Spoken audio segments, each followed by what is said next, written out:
Sekarang jurta tera cupu yok pemata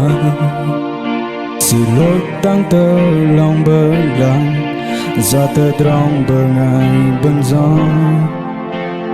Terdrong mem sujru Đã semak chulot tang Và cơ bấn gợt lại Đừng làm tao drong hiong rắm Gô đầy rớn ngay Ở bù vá năm tơ kraya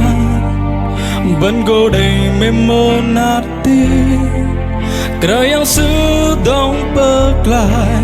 Lũ băng Đừng làm tơ drong lô chó Krayang sư dùng ari Và hơ mệt nam cơ lũ băng Sự gốt rút ba mình vất đần Và sạch tơ lang con bơ ngai Ta bần lôi cơ sư Bần cô đây tớ drong ngà đi Cả giang cô sơn yóc lũ bần Bần cô à đi linh la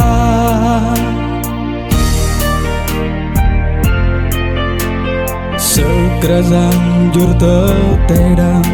cupu yok pematat Siloi tang terlong berlang Zata drong bengai benzong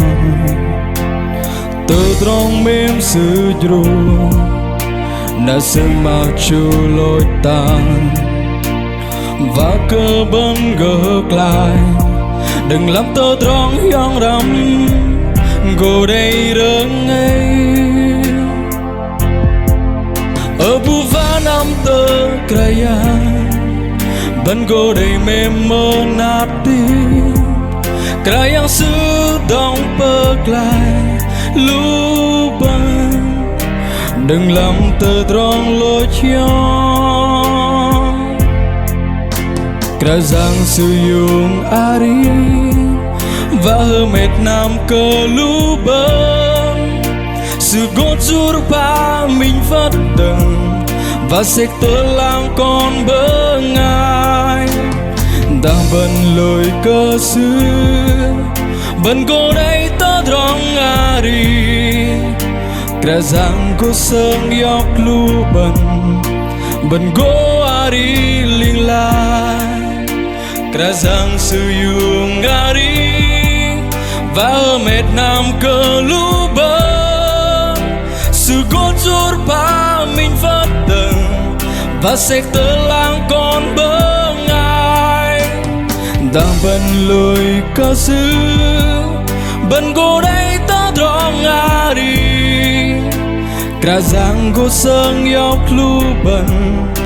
Bần cô à đi linh la Cả giang cô sơn yóc lũ bần Bần cô à đi